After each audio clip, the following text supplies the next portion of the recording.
We're gonna have to do it in my underwears. I'm not shorts. Yo! Yo. Ha, ha, ha. Talk on your ears, Trey. Okay.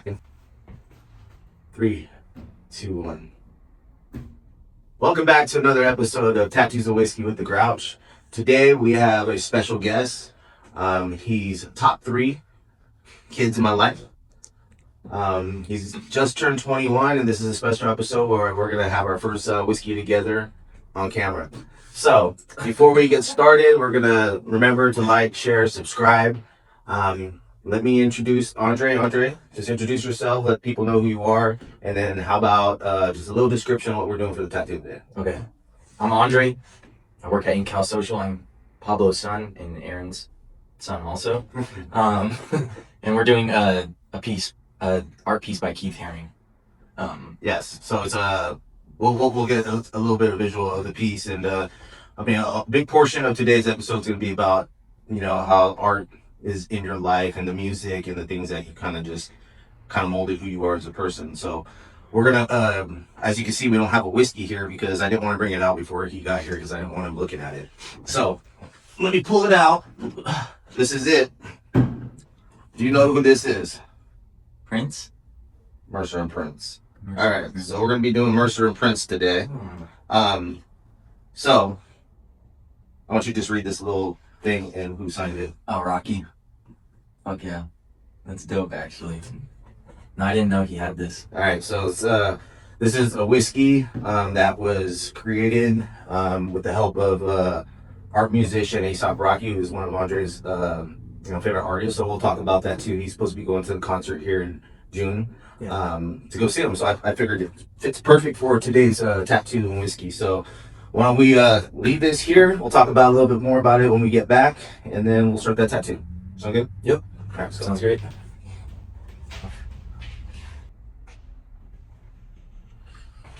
Did you cut yet? Damn. Did you even think about maybe shooting this?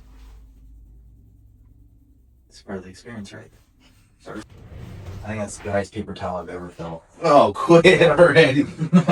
You can't put animals that way until I fucking dry wipe you. You know when paper towels were invented, they never got them wet before they used them, they just used them. I don't care. That was 18 years ago. Alright, so let's get started. Alright. Alright, so let's talk about early life, Mm-hmm. Most people know my story, and even if they don't, your story, it started, obviously you guys were homeschooled. How did that kind of help and mold you as you were growing up? Well, I had learning disabilities and stuff when I was younger, so that's why I was in homeschool.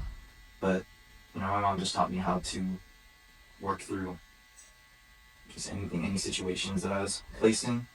Helped me with my issues in my early childhood. Yeah, no. But yeah, and also it gave me a great bridge into art because there were so many programs that were in homeschool in place for learning and stuff, which included some art programs, and we got to play musical instruments for free and stuff. I would say when we first started, kind of taking you guys and homeschooling you, it was still not really widely accepted. And we didn't really fit the mold as a family because we were also doing other stuff. Like, I coached you in football for 7 years, and we still had our friends and stuff like that. All those friends you still hang out with. Yeah. Pretty much every single guy I grew up with. It's just crazy. As you got older, people kind of got a glimpse of this in my last episode with Jay Cyrus, Joe Henley. You kind of adapted this kind of a culture, I would say, where like you're deep into like not just the hip hop music, but you've kind of gone outside that little circle and kind of just opened up your like palette to your palette, I would say. Yeah. I like soul, soul music. A lot of early 70s and 80s R&B and stuff like that. But honestly, I think the reason I'm so into instruments in stuff like actual real instruments and music is also because of homeschool. Because when I was younger, my mom didn't let me listen to rap music really. It was like Eminem and that was it. So all I did was listen to classical music growing up, and it kind of like gave me a better appreciation of real instruments. Yeah. And I also think that I went towards hip hop because I played piano, and I wholeheartedly believe that if that drum set had completely showed up to our house that day, that I would have probably been a rock guy. The what? That drum set that I ordered, remember? Through the homeschool, they sent half to our house, half to another house. So mom returned it, and we got a piano instead. Yeah, I vaguely remember. And that was the deciding. I seriously do think that was the deciding factor for what style of music I love most. But yeah, piano kind of bridged me into guys like John Legend, you know, and you know he has a lot of songs with a lot of hip hop artists. Yeah, I like John Legend. He was I never really listened to him until I got in my 30s, and I mean, yeah, he's got great music, popular at that time, but like, it wasn't my first choice of music. I don't know, like, music's we kind of share the same taste when it comes to like the old school music versus the hip hop music nowadays, and you know, we discussed it in the last video. We used to sit in the garage, and I would just, you need to listen to this guy, you need to listen to this guy, and then you would do the same to me, and we kind of vibe off of that. Yeah. So, you know, I kind of hinted at the beginning of the video that you got some tickets to go see A$AP Rocky. What about the one you just came from, right? So Kanye, yeah. Yeah, so you got to go see Kanye in his first show back in the United States. Yeah, so too. Everything I see, I could see that it's, you know, it looks like a freaking pretty badass tour. How was it, the experience there? It was awesome. It was kind of my feeling show. It was gonna determine whether or not I go to that A$AP Rocky show, but I loved it so much, so I'm definitely going. Yeah. Yeah. No doubt about it. That's good. So, getting into the tattoo world. I mean, I've been tattooing for quite some time. You and Rainy used to walk in, seeing me tattoo. Did you ever see yourself going this route, or were you just kind of like, I'm just gonna do me until I find my way? I never thought I was gonna do tattooing. I always enjoyed art, but it was never like my end goal. But I enjoy it. Like, I still love art. I love it when people also enjoy my art, you know? Yeah. And it's nice to be able to tattoo so people can see my art rather than it just be tucked away in a notebook in my room. Yeah, and I remember, I mean, just recently, like as of last week, you did a pretty nice piece of, what guy was that? Is that St. Michael? St. Michael, yes. St. Michael, and then after you were done, like, you had that same expression I had when I felt like I've actually not only accomplished what I was set out to do, but I also gave the client what they're looking for. And I remember him actually saying, wow, this turned out a lot better than I expected. And I said, me too. He said, me too. But that emotion you got right there, how did that make you, like, going forward? Is it going to be like something that pushes you to... It's motivation for sure when I can really truly tell that I made someone happy. Yeah. And that they enjoy the product that I gave them. Yeah. That's the best feeling in the world when you feel like you've hit, a corner. Yeah. And something you're working on. And I've hit those several times tattooing where I'm like, okay, I was stressed out about that, but I was able to do it. I was able to pull it off. Yeah. And those are the best feelings in the world. So yeah, what's your plan for your next? My next big leap, I am working on a Chevy Impala tattoo on practice skin. And once I finish that, I have a client that wants it. So, and that's going to be some traditional, right? Some traditional Chicano style black and gray? Yes, traditional black and gray. So that's another question right there. What's your plans for what's going to be your, like... So everybody has their bread and butter, right? So, yeah. You know, we have my friend Saul, who he does a lot of watercolor. Mm-hmm. You know, there's people that do traditional. What do you think you're gonna end up falling on? Have you decided yet? My initial decision was color realism. But also, like, as of right now, my goal is just black and gray realism, just to get really good at that, because truthfully, that is the next step in my tattooing career. So, Yeah.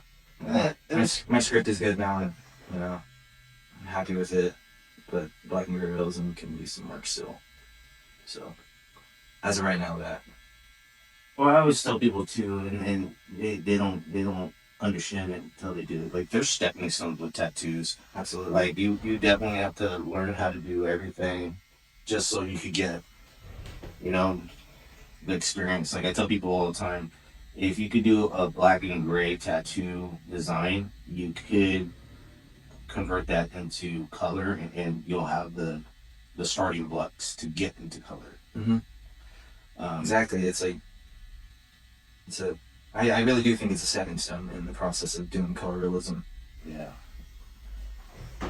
When I started drawing, pencil and paper and shit, I started graphite. So then once I felt comfortable with those, I moved over to color pencil, so I could actually produce some color realism, at least on paper. Yeah, and you've done a really good job. Yeah, it's my Understand favorite. those pieces you've done. Yeah, it's my favorite art style. But I also really enjoy just traditional American traditional. I love thick ass lines and stuff. Yeah. On tattoos, I think they look nice. So I've got. You decided to get to tattooing, and now you're in the tattoo shop with me and Raina. So obviously it's a family business. What's that like? Is it interesting to have those same little conversations, those same little back and forth with your sister, or? It's a lot different than my previous job. Yeah. I was working with a bunch of grown men. Yeah. So I would definitely say that it is different. Like I don't talk about like sports as much anymore or stuff like that, but I do really enjoy talking about music and art, and that's something that we're always speaking about in the tattoo shop. So it's been really nice for that part. We've grown up playing football, coaching football. Mm-hmm. I coached you. A couple of my buddies have coached you, but we go to football games all the time too. We're a big 49er family.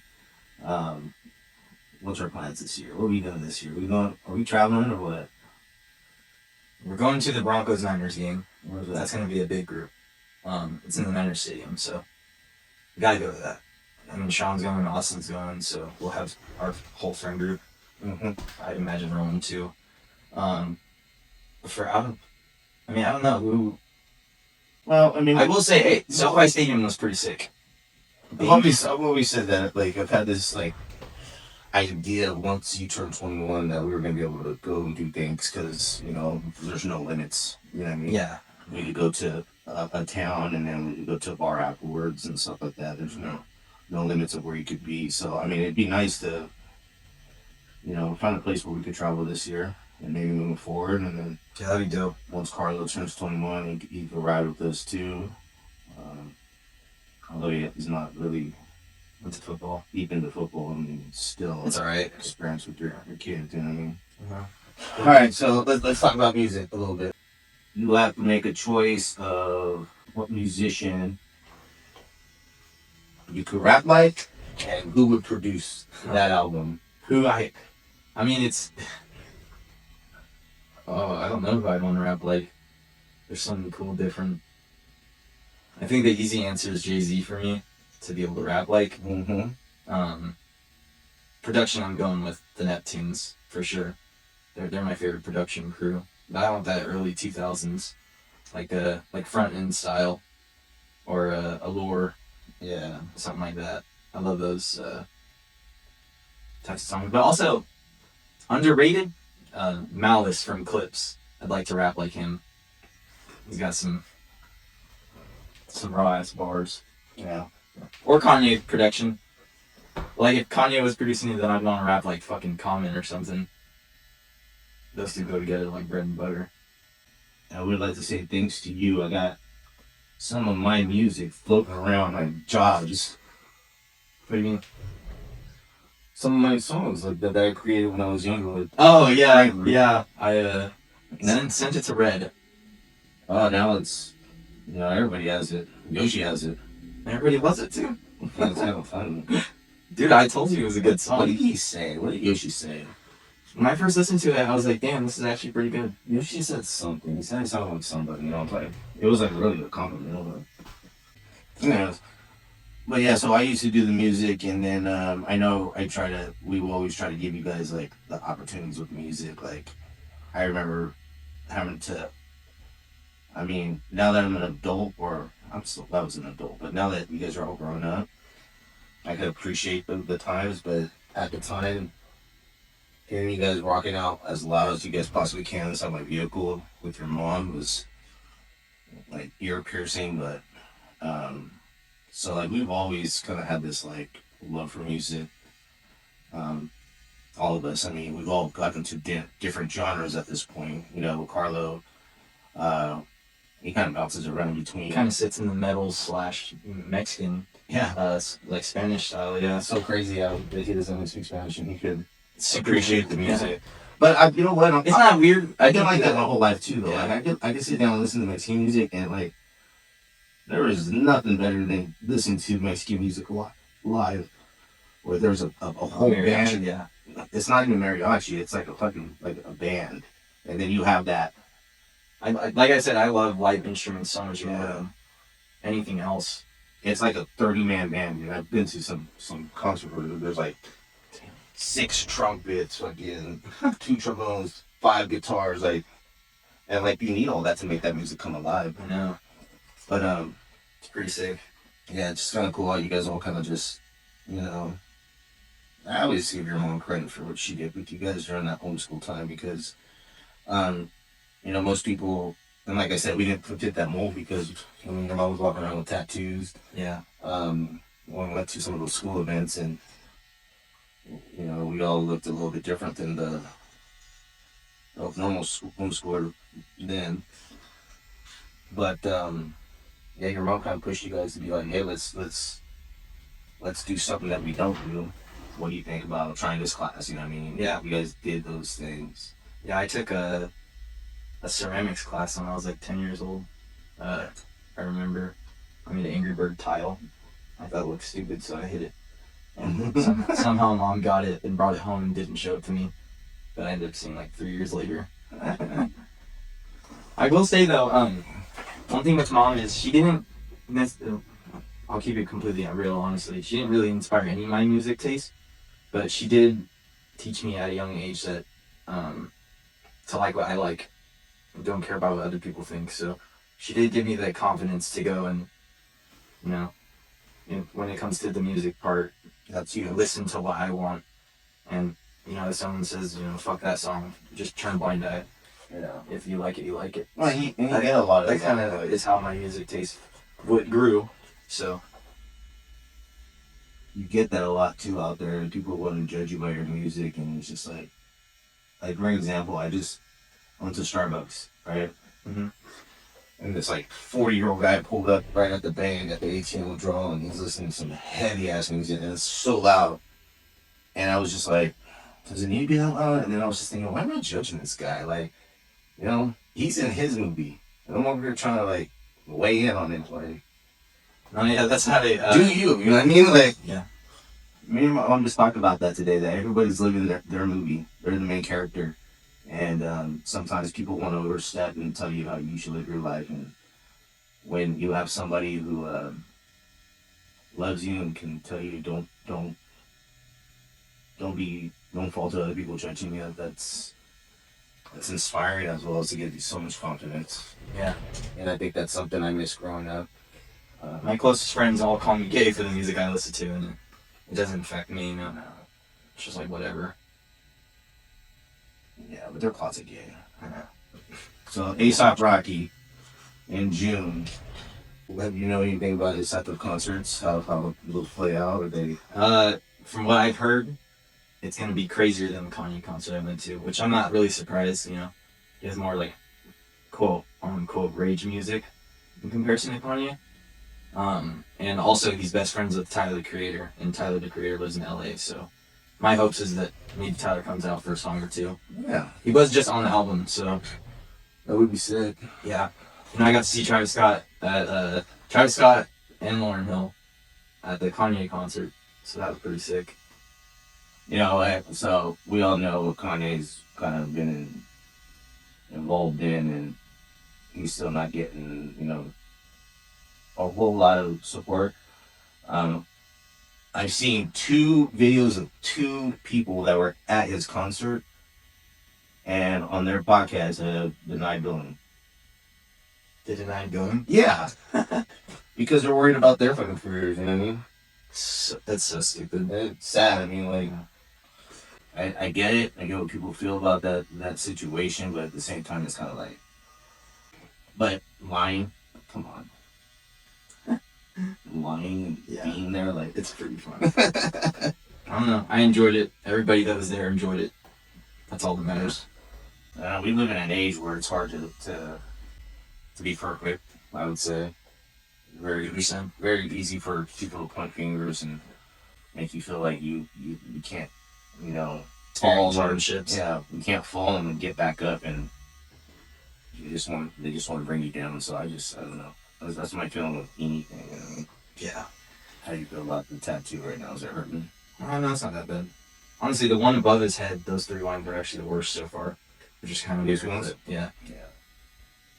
Everything else is like a little spicy, but that's exactly how the other side was, so it's really not bad. Closer to the knee actually hurts less. Really? Yeah, I would agree, because I have a tattoo. I have a lot of tattoos. Even on the inside, when I did it on myself, it didn't hurt really. Yeah. So so that's a good question we could talk about. Like, getting started, how much support do you have from your friends? Tattooing? Yeah. More than I was expecting. So I got some hating ass friends, but a lot of them showed up. You know, opening couple months of me tattooing. My boy Tyler, Tyler Zulam came in and got his whole entire side of his ribs done by me. I think it was maybe the 2nd month I was tattooing, and I was hella nervous, so he trusted me, which was nice. You know, Austin came out too. Yeah. Early. I tattooed Eli. I've tattooed Jalen. So a lot of support from my friends. I've tattooed a bunch of my buddies from childhood as well, but it's been pretty nice. You had any haters? Rena? No, I'm just kidding. No, not really. No, I don't think I had any haters. And haters don't come out until you do something wrong, and then they show up. All right. Next question. What's the one thing you remember the most about growing up in our household? Surprisingly enough, I would say probably doing haircuts in the garage with Alan. Legitimately, that from my childhood. Like, if we're talking more recently, maybe, you know. Yeah. Yeah. Well, Halloweens and stuff were always big for us.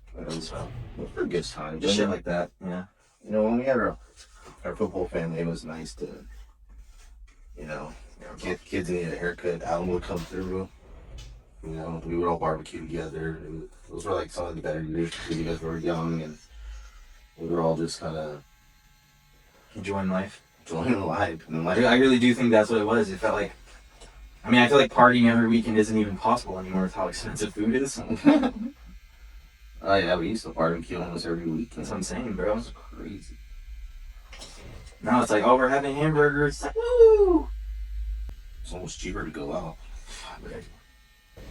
Now, me and Sean, we were just talking about the support you got from your friends.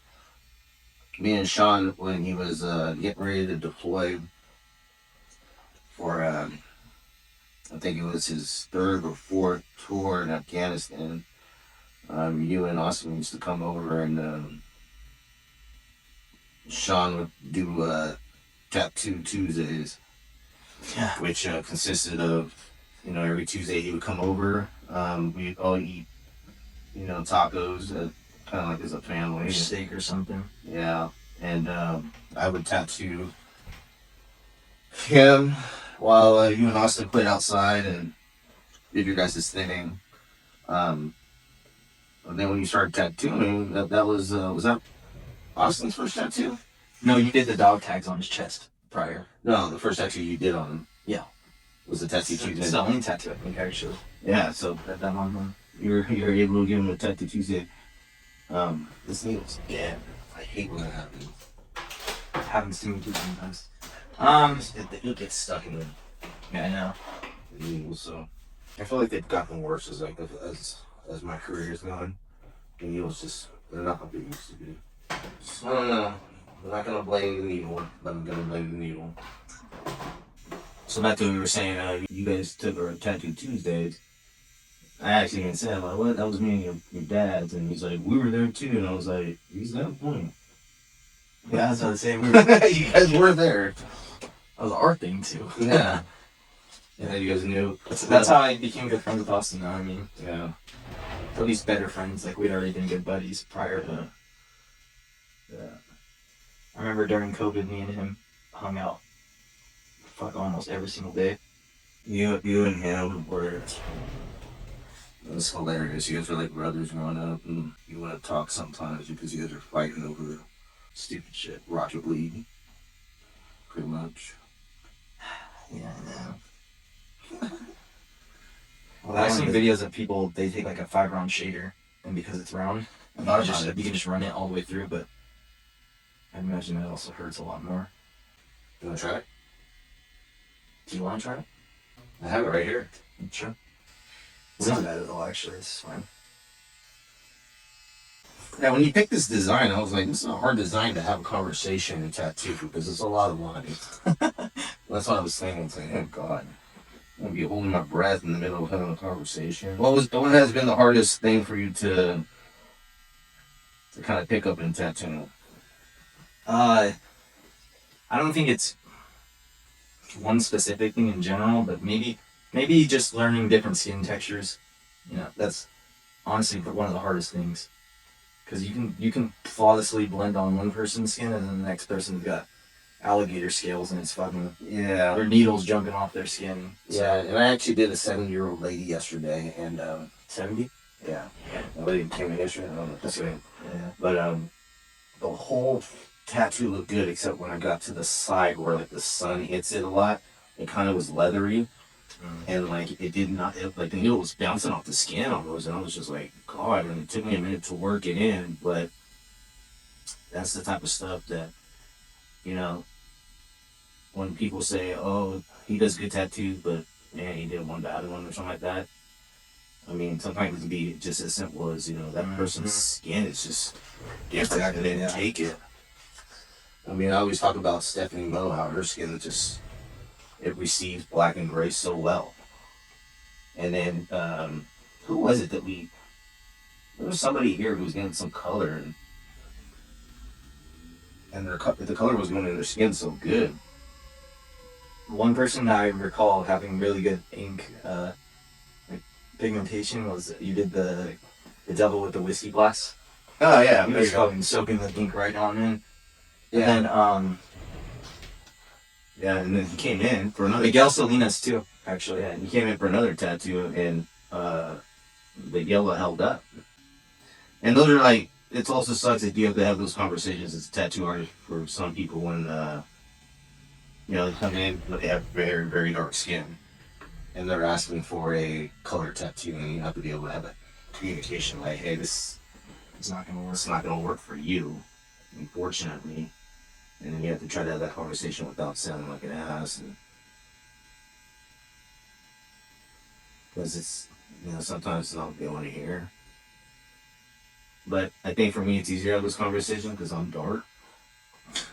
Yeah, and I show them this. I show them that red ink that went in my skin. That looks like it's burgundy. I mean, that was a light lipstick red. And it looked like it when I got the tattoo. And as I aged, it's gotten darker and darker. Because your natural pigments want to come through. So one thing you haven't got to experience since you started tattooing was a coil machine. Yeah. So, you know, I've been listening to like a lot of these tattoo podcasts, and like a lot of them are talking about this younger generation who's never had to not just use one, but tune one, because they don't just have voltage. You have to make sure you adjust it so that it's hidden the right way, it's packing the right way. And Yeah. you ever have you considered about maybe trying? I would love to. One thing I would like to do in the future is get a nice coil machine for my traditional tattoos. Yeah. Because a lot of people that get traditional tattoos enjoy that, keeping it all traditional, same everything. So definitely getting a traditional machine would be nice for that. Right. Yeah, I think so. I think it's a cool idea. So I have this idea of a tattoo I want to get, which is it's a coil machine because I used to use coils. That was my machine of choice. Yeah. And it was a Dredgenberg machine that, became my bread and butter. Once I started getting really good, that was my first purchase. That was expensive. I think they were like $500 each. And I had a liner and I had a shader. So I invested in those machines, but wanted to get a tattoo on me with some script, and I already designed it and everything. It says not my first, not my last. There you go. Where are you putting it? On my hand. Okay. But I want to look for an artist who's using coil machines to do it, because I'm getting a coil machine tattooed on me. Yeah. It'd be stupid to get that tattooed by somebody with, a rotary. Not that there's anything wrong with the rotaries. Like I said, we use them. I used to only use them for certain, because of black and gray shadings, and now I'm using them for everything. They're nice for convenience for sure. And the convenience, yeah. You can show up before a tattoo and set your machine up in 3 minutes. You can't do that really with a coil. Although I did just buy a power supply. It comes in tomorrow. And I'm going to go back to using my coil machine and using power instead of batteries. Fuck yeah. I feel like the batteries were kind of garbage, to be honest with you. I've had this one battery for less than a year and it's already dead. Jeez. And I don't tattoo nearly as much for that to be a problem. But once I get it, then you can try that coil machine out and see what you think. Okay. That'd be cool. Miranda's used it before. She's tried it. Not on skin, but she's tried it. What's your future? What's your future plans? I'd love to move out sooner than later. And I'd like to go, live somewhere, maybe find a spot with Adrian or a friend or something. Please shout out to Adrian. She'll probably never watch this, but it's okay. But yeah, stuff like that. I don't have any plans of having kids anytime soon. You can look forward to Rena. Maybe Carlo before me, but kids eventually, even if it's just one. Someone better have a fucking kid soon. I'm fucking tired of this shit. Ready to be a parent for. Yeah, I think, if I've learned anything from parenting all, you, Rena, and Carlos, you guys all have different goals, different personalities, and the expectation that I had set early on when I was thinking about having kids. Did they change? Yeah, because you never think about that. That's one thing. Like when I talk to parents nowadays, that's the first thing I teach them, and then probably the first thing I teach you is you gotta have 2 kids, 3 kids. They're all gonna have different personalities. You have to treat them each different. What works for Raina did not work for you. What worked for you did not work for Carlo. You know what I mean? It would have. He just never needed it. Well, we could. You know what I mean? I mean, I was a little dickhead when I was younger, so. Well, you were just ornery, so I could say that, you wouldn't do your homework. And it got to a point where your mom was like, you know what? Andre, I don't care if you do your homework. It's you who's gonna have bad grades. And just for saying that to you, you I'll prove you wrong. I'll prove you wrong. You know what I mean? And that wasn't the intent. The intent was just we were tired of fighting. Mom actually told me that at one point that was just, it was the intent. Yeah. Tell me not to do something, I would go do it. Yeah. Well, that's what I mean. We kind of figured you out early on. You tell Andre to do something, he doesn't want to do it. But Raina, if she didn't do it, you get an apology letter. You know what I mean? Yeah. Anything else you want to, talk about before we wrap this up? I do have one more thing. I think that my biggest inspiration throughout tattooing, you know, is definitely you. You know, growing up, I was watching you know, do your artwork and shit, and I always, you know, and being good like that. And when I was little, I used to go to the tattoo studio and I would steal your tattoos that you were doing, and I would go into my room and I would trace them. That's how I learned how to draw. And I remember one time I took one and I thought you had already done it. Because you had this spot you used to put your tattoos after you did them. Yeah. And it was there. So I grabbed it and I took it to my room and I copied it. And I didn't put it back because I thought you were done with it and you needed it that night. Wow. I never told you. He fucking. I think you had to redraw it probably. You know, there's a lot of things. Yeah. But that's how I learned to draw. I will definitely say that music is what kept me in an artistic mindset for my whole entire life because, you know, even though rap isn't maybe as flavorful to some people, you know, there's a lot of art that is along with it, you know. Even when it comes down to like the old 80s and 90s art and rap, you know, graffiti was big. It's always been an integral part in music, so. Yeah, that's I look at these album covers that people make and like the amount of effort they put into that stuff, and it's a form of art just like tattooing to me, which is why I love it so much. yeah. Art on Raina loves animation like I love music. yeah, art on like album covers don't get enough credit for like how much goes into it. It's just like anything else. Somebody is putting so much time and effort to make sure that looks so good. Yeah. And you know, One of my favorite album covers is by Young Thug. It's called Jeffrey, but it's him in a Japanese traditional style dress, but it is fucking sick and it is like a real piece of art. The album cover was so good that they took the dress from it and they put it in an art museum in Atlanta. really. Yeah, but it's just stuff like that. You know, Kendrick Lamar. You look at Damn. People will discredit rap, but Damn is studied at Harvard in their literature classes because it's so well written. Then he had a Pulitzer Yeah. for that album. Yep. He's the only rapper. Only rapper ever, and one of only a few musicians to get it. Yeah, that's he's one of my favorite artists. People don't give him enough credit because he's not. You're not gonna hear his music on the radio as much as you would hear, you know, Jay-Z or Drake or. I think Jay-Z's actually a little underrated now, or maybe not underrated, but overhated for sure. Well, I go and look at what people say about Jay-Z nowadays, and I'm just like, damn, you guys really don't fuck with him like that? Like, I didn't know that was a thing with Jay, but it seems actually pretty prevalent in the rap community. A lot of people don't like him. He's a businessman. I think when you have business mentality like he does, I mean, there's the stories where he Forced contracts and stuff. I've heard the stories. and I heard that he technically the Rockefeller. earned Beyonce. Cause she was like 16 when he found her. Like, and was like managing her music, and then she turned 18. He started dating her.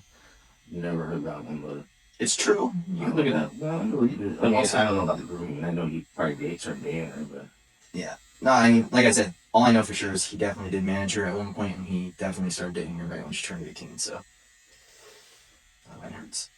all right, Dre. Well, we're gonna cut it here, and what we'll do is we'll get back to it once this tattoo's done. We got about another 25, 30 minutes, and then we'll do our whiskey tasting of the Mercer and Prince. Yes, sir. So you never heard anything about that whiskey, huh? I think I saw something maybe a year or two back on ASAP's Instagram. Maybe he made a post about it or something, but for the most part, I only ever see him promote his Puma stuff, so no, I haven't, at least not recently, seen that whiskey. He might have sold his shares already. I'm not 100% sure. I don't know. I always tell Mom I do a little self-reflection every about 6 months. And I kind of think back on everything I've done in the last year. And I try to like think of like, oh, what could I have done better? Could I have treated these people differently? Like, well, how could I have dealt with that situation in a different way? And I think that it definitely makes me Really good perspective when you think about it, because better at talking to people and stuff. Because yeah, like I tell people all the time, like, so like my day job, right? I'm a field superintendent. I go through these situations where I've never been in, so I'm learning as I go. I don't want to make this mistake again or have this conversation again. So how do I approach this next time? mm-hmm. Or if I have to get somebody else involved when they're having that conversation, I'm sitting there listening and I'm kind of just soaking it in, thinking like, okay, so this is gonna make me better for next time. Life's full of failures, and I honestly think that failures is what helps your growth. I don't recall what it was, but someone told me fail just stands for first attempt in learning. Never heard that one. You haven't really. Well, that's a little ear candy for you. You can. It's true though. I always tell people, if you don't do it right the first time, do it again. And if you don't do it right that time, keep doing it until it's correct. Yeah. There's no That works in some things, you know what I mean? But I just mean, if you know the right way to do when it, it comes to passion, yeah, that's like, oh, you're bad at golf, keep golfing. You're bad at drawing, keep drawing. You're only gonna get better with repetition. yeah. If you're trying to learn a skill or something, You ever see as long those- as you do it yeah. right at the beginning. You ever see those videos of people on Instagram where it's like me drawing a lion at 12 years old, and then it has them drawing a lion at like 15, 18, Yeah, I seen those. 21, and then like the lion was just like ridiculous. It's a fucking line, yeah. Yeah, ridiculous It started detail. as a little ball with fur. Yeah, and it's just shows the progression of what they did. So I always hate when people tell me, oh, I can't draw. I'm like, no, you just don't want to. Ooh, spicy. Yep. I mean, some people can draw, but some people don't. Yeah, but like, even with Carlo, he's not very good at art, and I've seen progression over, Yeah. it's a long span of 10 years, and he hasn't gotten that much better, but it's also because he doesn't draw that much. Yeah. And that's the truth. No, His drawings all used to look the same, now he's got variation and stuff, which is, that's progress. Back when I started drawing, all I would do was draw cards, and that was totally stunting my growth in art. Then I started drawing people, and it kind of helped me get out of that bubble. Now I don't know. Once I drew people and I knew I could do it, I was just like, whatever, I could draw anything. Because the hardest thing to draw is a human. A face. a face. Faces are I think the hardest thing for me to draw are hands and feet. I've actually never had issues with that. And I don't think I've ever drawn feet before, so. I think tattooing, and you've never tattooed a foot, like I don't think so. like part of a person. Shoes on though, so no actual feet out.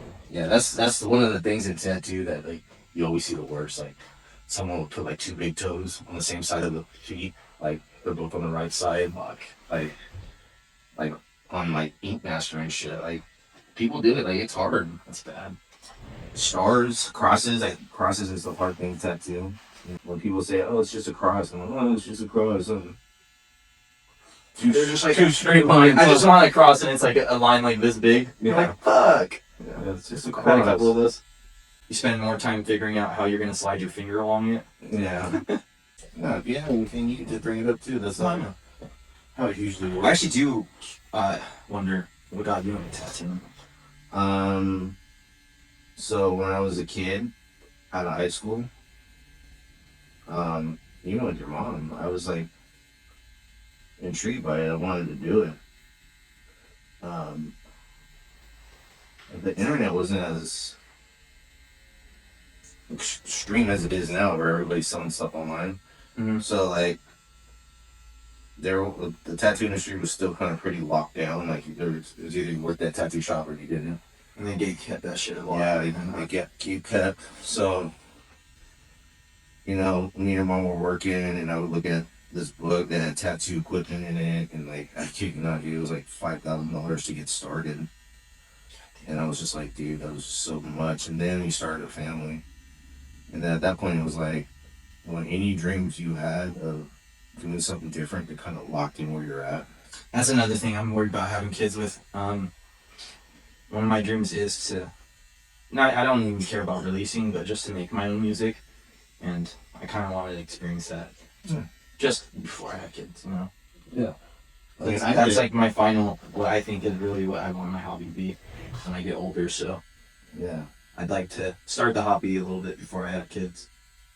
Yeah, and who knows, your hobby could persuade your kid to have that hobby when they grow up.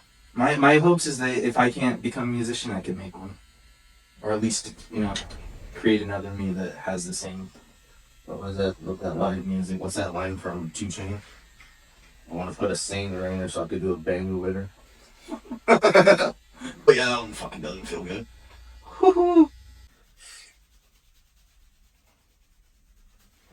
Can I watch? Yeah. All right. All right, so the tattoo's over. It's time to crack into the bottle and Mercer Prince. Now, just a little bit about this bottle. The Mercer Prince, the name, is actually 2 cross streets in New York. Okay. So it's kind of bringing the culture of the hip hop scene into this bottle. Something special about this bottle is that top, bottom, they've designed this to be able to lay on its side or be up and down. But the best thing about it is you can take it on the road with you because now you got your 2 cups to drink out of. So it's kind of hits all corners of like, hey, I'm going out with my friends, I'm gonna go have some drinks. And that's who they kind of, they're trying to hit that culture. So it's a Canadian whiskey that's been blended for 4 years in white oak barrels, which is similar to bourbon. It's an 80 proof, which means about 45% alcohol. We'll have a drink and then we'll talk about some of the flavors. So from what I heard, it's going to smell really sweet and might even taste really sweet. Okay. So I did watch reviews on this. So I always watch reviews whenever I'm doing something like this so I can have a better idea of the bottle. And when I get the most complaints you hear online is it's hard to drink out of these whiskey glasses because you have to drink out of the corner. They definitely are a little sharp on the edges. They're sharp on the edges, so you have to drink it from the corner. So I could smell apple. It smells good. I feel like it's going to be really sweet apple scent. Yeah. So it almost smells like what you have, that whiskey, the Jack. The Jack cider. Mm-hmm. All right. Well, toast. Happy 21st. Thank you.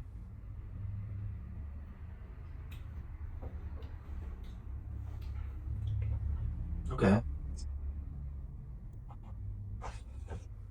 It's not as strong as I was expecting. Yeah, it's kind of got like a real apple, crown apple taste to it. Mm-hmm. So this would actually be something I would say would taste really good. You take a shot of this. I mean, yeah, or even after dinner, like a dinner. You want a dessert, but you don't want a dessert over a ice cube. I think that would probably hit good. Yeah. So Azuki with this. I'm down. So that sounds fucking good. Some of the flavors that they're telling us we're getting. So the nose, fruity, sweet aroma. So I did get that like little apple smell. Yeah. 100%. And then for the palate, it says vanilla, caramel, and baked apple, which I got apple out of it. Let's try again for the vanilla. You said vanilla and caramel?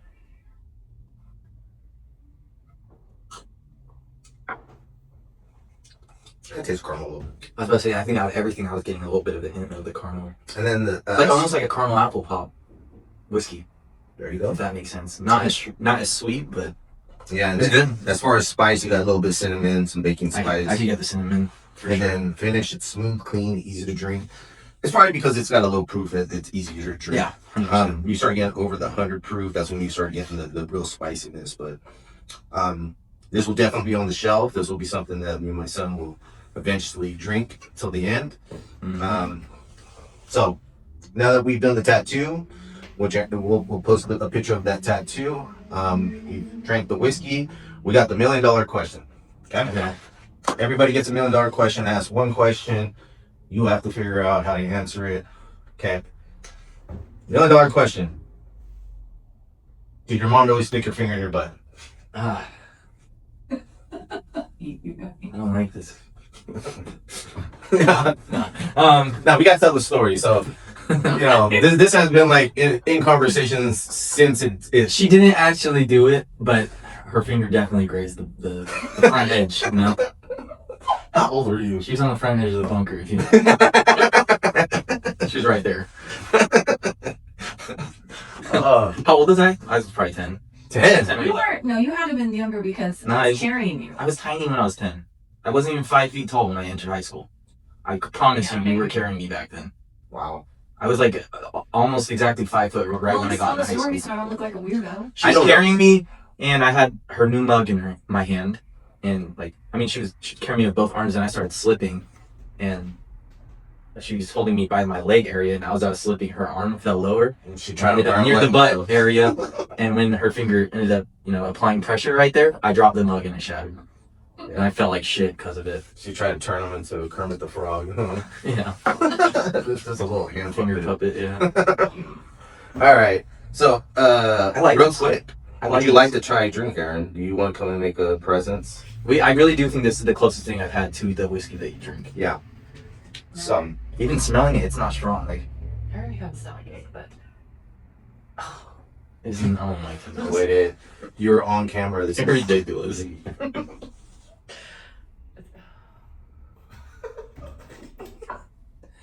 I can't smell it. It's the smell.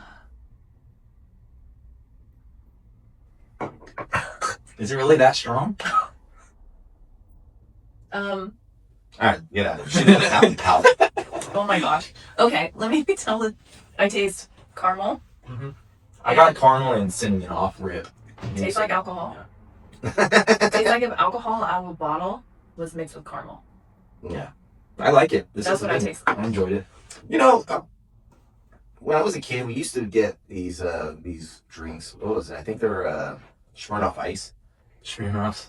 And we used to drop Jolly Ranchers in there. I had a bunch of Smirnoffs to get the flavor.